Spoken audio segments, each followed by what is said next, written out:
As morning light begins to shine, I seek your word and make it mine. In quiet moments, faith is born. With every breaking of the dawn, rise and reflect on promises true. With every dawn, I'm renewed by you. Guided by grace, strengthened by love, your light leads me from above. Your word, my hope, my guiding way. In you I find strength each day. Through trials and fears I trust and rest. In your wisdom I am blessed. Rise and reflect on promises true. With every dawn I'm renewed by you. Guided by grace, strengthened by love, your light leads me from above.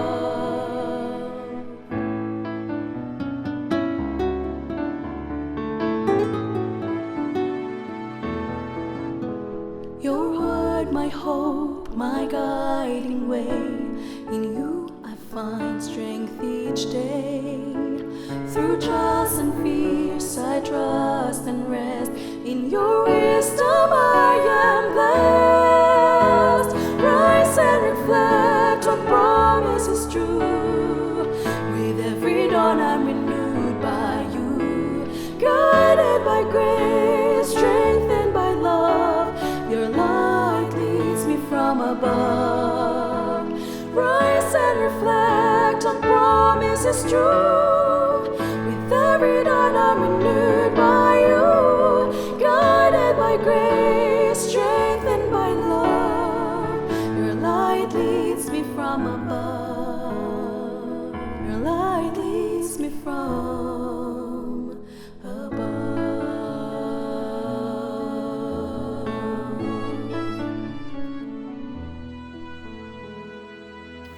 Isang bago at puno ng pag-asang umaga muli kaibigan. Ako ang iyong kaibigan Nar Caranza at ikaw ay nakikinig dito sa ating himpilan AWR 89.1 FM. Ito ang ating palatuntunan, Rise and Reflect. Nagpapasalamat po ako sa inyo na patuloy na sumusubaybay, maagang gumigising upang ang atin pong himpilan at palatuntunan ay huwag kaligtaang pakinggan. Welcome po sa ating mga tagapakinig sa iba't ibang lugar dito sa Luzon. At ganoon din po ang ating mga kaibigang sumusubaybay sa atin pong Facebook and YouTube channel sa iba't ibang dako ng sanlibutan. Maraming salamat po sa inyong pagtangkilik dito sa ating himpilan AWR 89.1 FM. At lagi ko nga pong ipinapaalaala na dahil sa dakilang pag-ibig ng Diyos ay we are not consumed. For His compassions never fail. They are new every morning. Tuwing umaga ay nararanasan natin ang pag-ibig na ito ng ating Panginoon sa pagpapahiram ng buhay na ating taglay ngayon. Ang atin pong programa, Rise and Reflect, ay naglalayon na pasimulan natin ang bawat araw sa pagbabalik ng pasasalamat sa ating Panginoong Diyos sa pagbabasa ng Kanyang salita at sa pananalangin. At itinutuloy natin ang ating pagbabasa mula sa Genesis. Ngayon po ay chapter 42, talatang 1 to 38. Mula po sa ang Bible Pinoy version, pakinggan niyo po at sundan ang aking pagbasa. Nang mabalitaan ni Jacob na may pagkain sa Egypt, sinabi niya sa mga anak niya, "Ano, magtitinginan na lang ba kayo diyan? Balita ko may pagkain daw sa Egypt. Pumunta kayo doon at bumili ng makakain para hindi tayo mamatay sa gutom." Pumunta nga sa Egypt yung 10 kapatid ni Joseph para bumili ng pagkain. Hindi pinasama ni Jacob yung nakababatang kapatid ni Joseph na si Benjamin, kasi natatakot siya na baka may mangyaring masama sa kanya. Pumunta nga sa Egypt yung mga anak ni Jacob para bumili ng pagkain. Ganon din ang ginawa ng ibang mga kababayan nila kasi tagutom na sa buong Kanaan. Dahil si Joseph ang governor ng Egypt, siya ang nagbebenta ng pagkain sa lahat ng mga tao. Dumating ang mga kapatid ni Joseph at nagbow sila sa harapan niya. Nang makita ni Joseph ang mga kapatid niya, nakilala niya sila. Pero hindi siya nagpahalata. Pagalit niya silang tinanong, "Taga saan kayo?" Taga-Kanaan po kami. Bibili po kami ng pagkain, sagot nila. Na-recognize ni Joseph ang mga kapatid niya, pero hindi nila nakilala si Joseph. Naalaala niya ang mga panaginip niya tungkol sa kanila at sinabi niya, "Mga spy kayo. Nagpunta lang kayo rito para malaman ang kahinaan ng bansa namin." "Hindi po sir," sagot nila. "Bibili lang po kaming mga servants niyo ng pagkain, kaya kami nandito. Hindi po kami mga spy. Magkakapatid kaming lahat at mga tapat po kaming tao." Sinabi ni Joseph sa kanila, "Hindi, nagpunta lang kayo dito para alamin ang kahinaan ng bansa namin." Sumagot sila, "Sir, 12 po kaming magkakapatid. Taga-Kanaan po ang tatay namin. Patay na yung isa naming kapatid at yung bunso naman kasama ngayon ng tatay namin." Pero sabi pa rin ni Joseph, "Sinabi ko na kanina, mga spy kayo. Ganito na lang, para malaman natin. Sinusumpa ko sa pangalan ng hari, hindi kayo makakaalis hanggat hindi nyo dinadala dito ang bunso nyong kapatid. Isa sa inyo ang uuwi para kunin ang kapatid nyo. Tapos yung iba may iiwang nakakulong dito para malaman ko kung totoo nga ang sinasabi nyo. Kung hindi, tama nga ang iniisip ko. Mga spy nga kayo."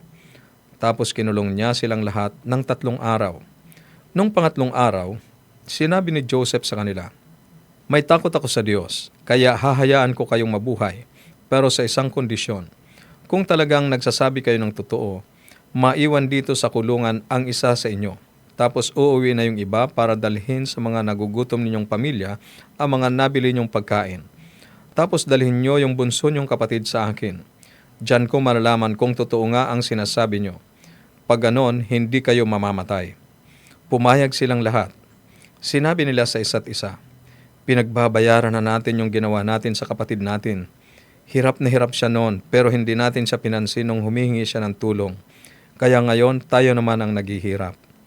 Sinabi ni Reuben, "Yan yung sinasabi ko sa inyo noon, huwag nating saktan yung bata. Pero di kayo nakinig. Ngayon tuloy, nagbabayad tayo sa pagkamatay niya."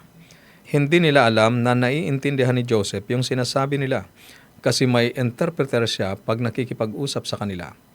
Umalis muna si Joseph at umiyak. Tapos nung okay na siya, bumalik siya at nakipag-usap ulit sa kanila. After nun, hiniwalay niya si Simeon at ginapos sa harap nila. Inutos ni Joseph na punuin ang pagkain ng mga sako ng mga kapatid niya at ilagay doon yung perang pinambayad nila. Pinabaunan pa niya ang mga ito ng makakain nila sa pag-uwi nila at ganon nga ang ginawa sa kanila.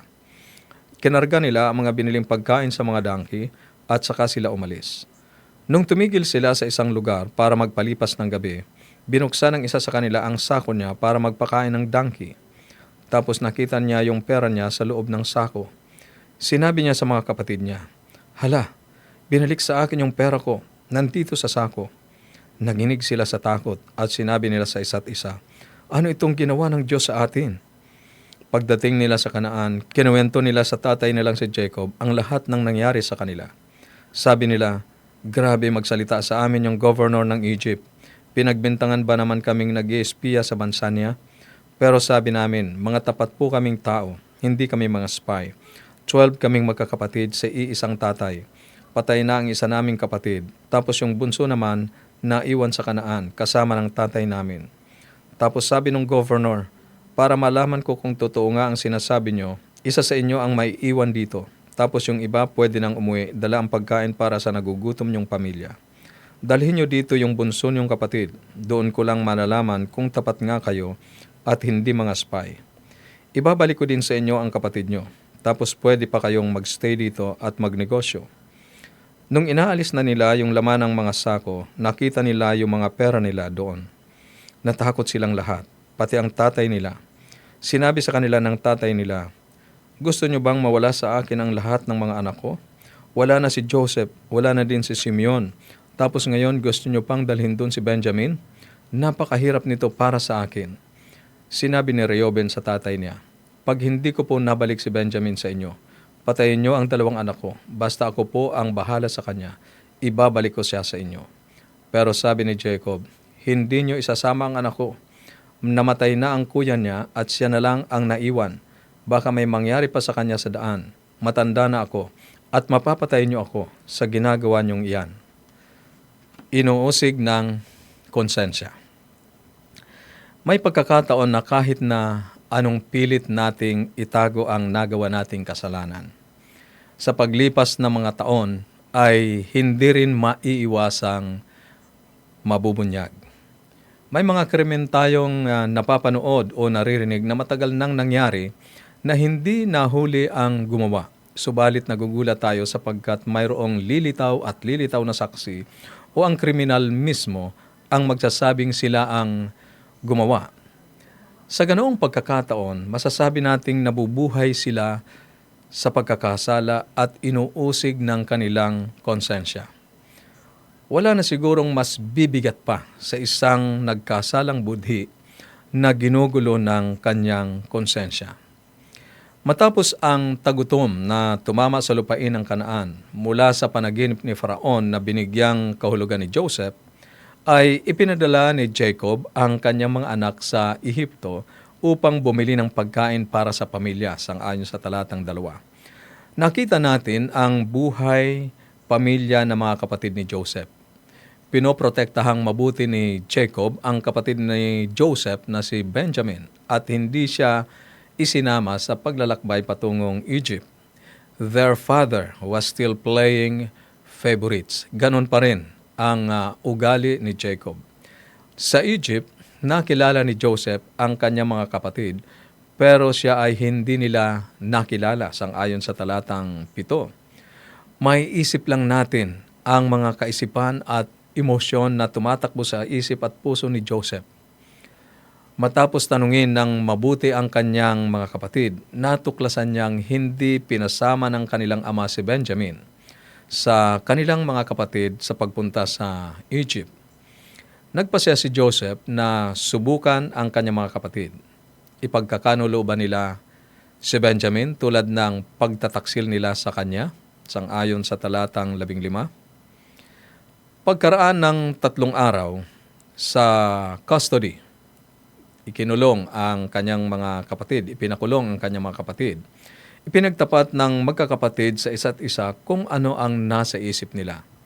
Sa talatang 21, habang hindi pa sila nakakaalis, ang sabi ng talata, sinabi nila sa isa't isa, mananagot tayo sa ginawa natin sa kapatid natin.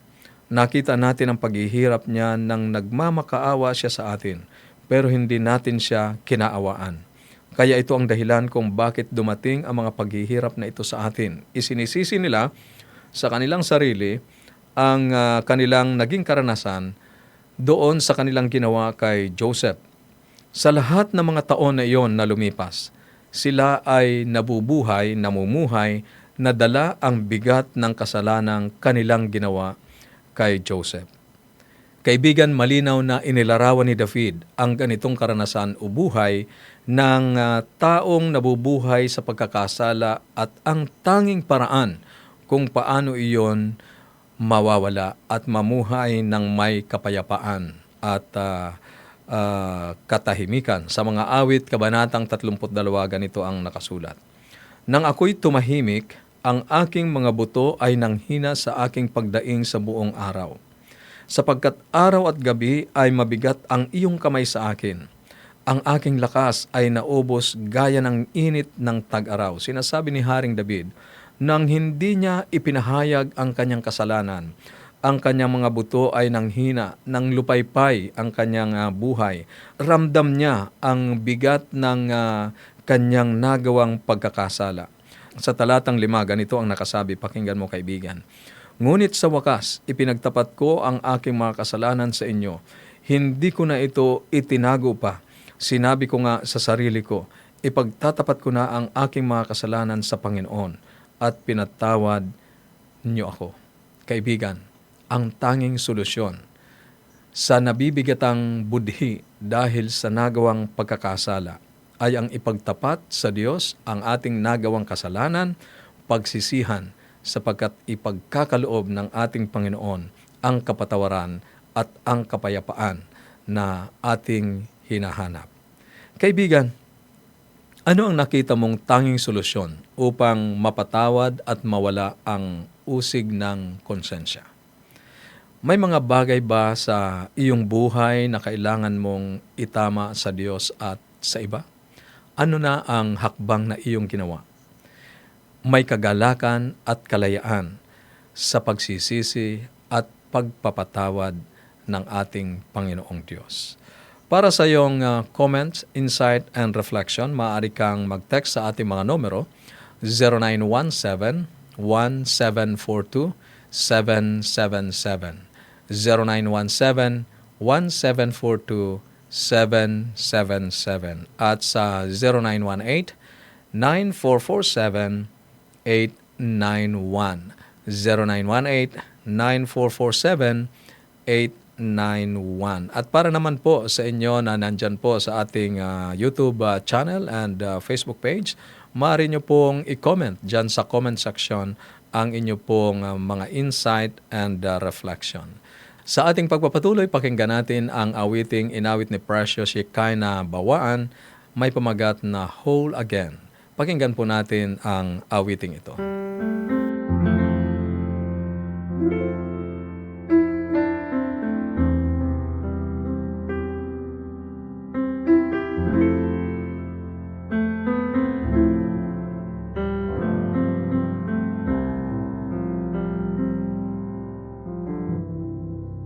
I come before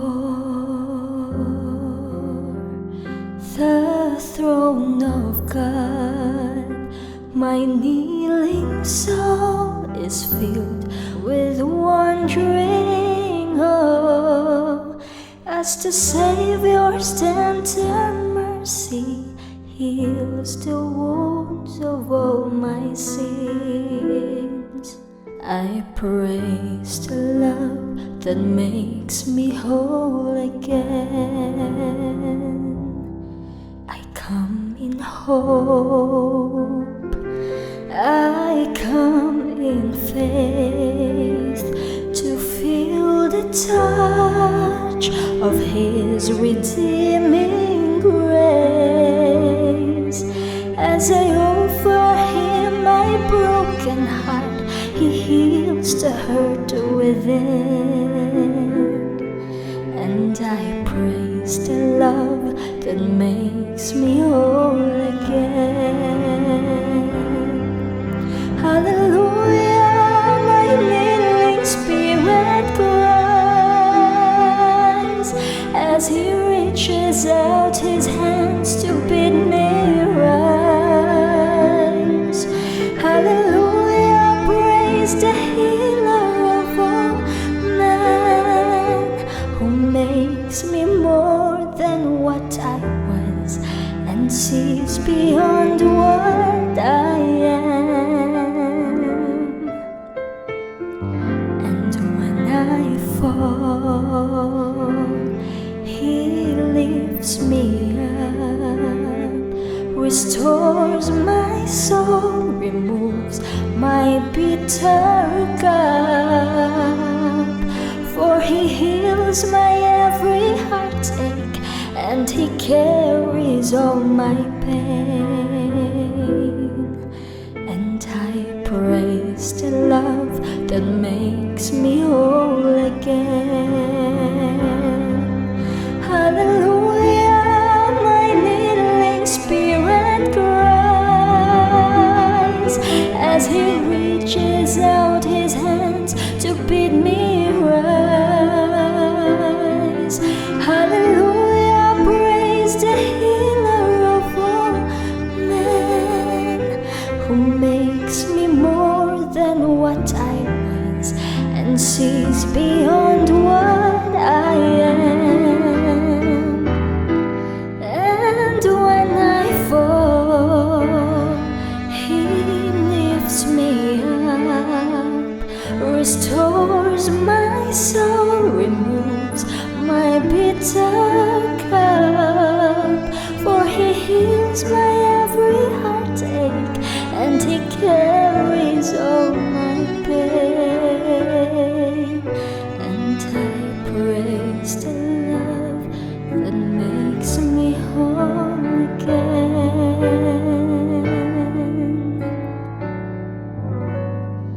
I praise the love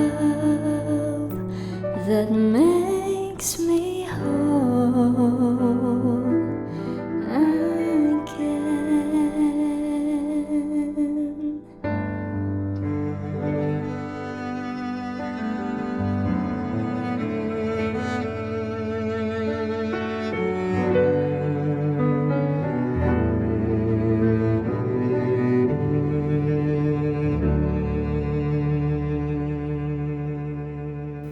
Maraming salamat, Precious. Kaibigan, tunay na sa ating Panginoon ang ating buhay na nasira, nawasak ng kasalanan ay magiging buong muli. Kaya atin pong sikapin na palaging ipasakop ang ating mga sarili, lumapit sa ating Panginoon. Ngayong umaga, tayo po ay dadako sa ating panalangin at nais kong makasama ka sa pananalangin sa ating paglapit sa ating Panginoong Diyos. Tayo ay manalangin. Dakila at mapagpala naming Diyos, maibiging Ama, ang bahagi ng inyong salita na aming binasa ngayon ay nagpapaalaala sa amin ng mabigat na pasanin ng hindi pinagsisisihang pagkakasala. Panginoon, kung mayroon man pong mga salita o aksyon na kailangan naming itama at pagsisihan, ipakita niyo po sa amin. Ipadaman niyo po sa amin. Kung mayroon pong mga tao na kailangan naming patawarin o mga taong nagawa namin ng pagkakasala, tulungan niyo po kami at bigyan ng lakas ng loob na lumapit sa kanila. Patawarin sila at kami rin po ay humingi ng kapatawaran sa aming nagawang kasalanan sa kanila. Amang banal, salamat sa iyong banal na pamamatnubay sa bawat isa sa amin. Ngayon pong umaga, aking tanging itinataas at inilalapit sa inyo ang aming mga kaibigang may kanya-kanyang mga pasanin sa buhay. Naisulat po nila ang kanilang mga kahilingan sa comment section. Naipahayag din po nila ang kanilang mga pagnanais sa pamamagitan po ng text na kanila pong ipinadala sa mga numero. Panginoon, Ikaw ang Diyos na may habag at palaging nagnanais ng mabuti para sa amin. Alam niyo po ang mga bagay na makapagpapatibay ng aming pananampalataya at makapagpapalapit sa inyo. Ang mga bagay pong ito na aming mga kahilingan, kung nakita niyo, Panginoon, na makabubuti sa amin, sana po ay ipagkaloob niyo. At kung hindi naman, dakilang Ama, tulungan po ang bawat isa na makita ang inyong layunin para sa bawat isa sa amin. Maraming salamat po sa pagtugon niyo sa aming dalangin sa pangalan ng aming tagapagligtas na si Jesus. Amen. Amen. Maraming salamat muli, kaibigan, sa inyong pagtangkilik dito sa ating himpilan at sa ating palatuntunan. At para po sa inyong patuloy na pag-aaral ng salita ng ating Panginoong Diyos sa inyong mga sariling tahanan, akin pong ini-offer muli ang atin pong Bible Study Guide na Explore. Ito po ay mapapasa inyo ng libre kung inyong ipapadala ang inyong kompletong pangalan at address. Kasama po ng contact number sapagkat hindi na po tinatanggap ngayon ng mga delivery rider ang wala pong contact numbers. Ang atin pong mga numero ay 0917-1742-777. 0917-1742-777 at sa 0918-9447-891. That's 0918-9447-891. At para naman po sa inyo na nandyan po sa ating YouTube channel and Facebook page, i-comment nyo lang po sa comment section ang inyong kompletong pangalan at address at contact numbers at mapapasa inyo ang atin pong Bible Study Guide na Explore. Kaibigan, sinasaliksik ninyo ang kasulatan sapagkat iniisip ninyo na sa mga iyon ay mayroon kayong buhay na walang hanggan. Ako ang iyong kaibigan, Narcaranza, na nagsasabing, kung ang salita ng Diyos ang iyong gabay, ang landas mo ay hindi masisinsay. Manatili kang nakikinig sapagkat amin pong ipagkakaloob pa ang iba't ibang mga programa dito sa ating himpilan at ang mga makalangit na awitin. God bless.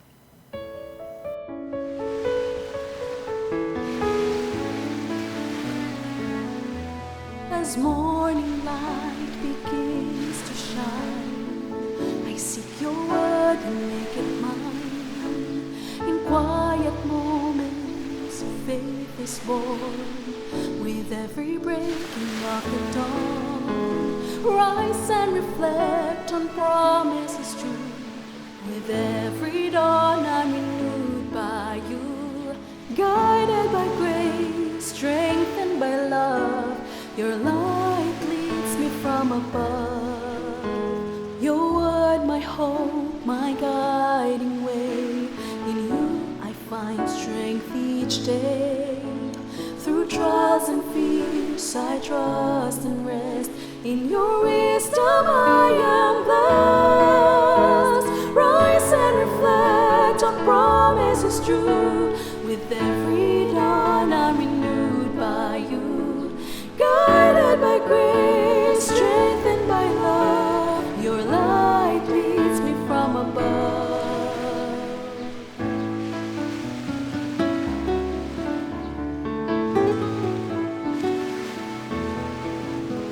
Your word, my hope, my guiding way. In you I find strength each day. Through trials and fears I trust and rest. In your wisdom I am blessed. Rise and reflect on promises true. With every dawn I'm renewed by you. Guided by grace, strengthened by love. Your light leads me from above. Rise and reflect on promises true. With every dawn I'm renewed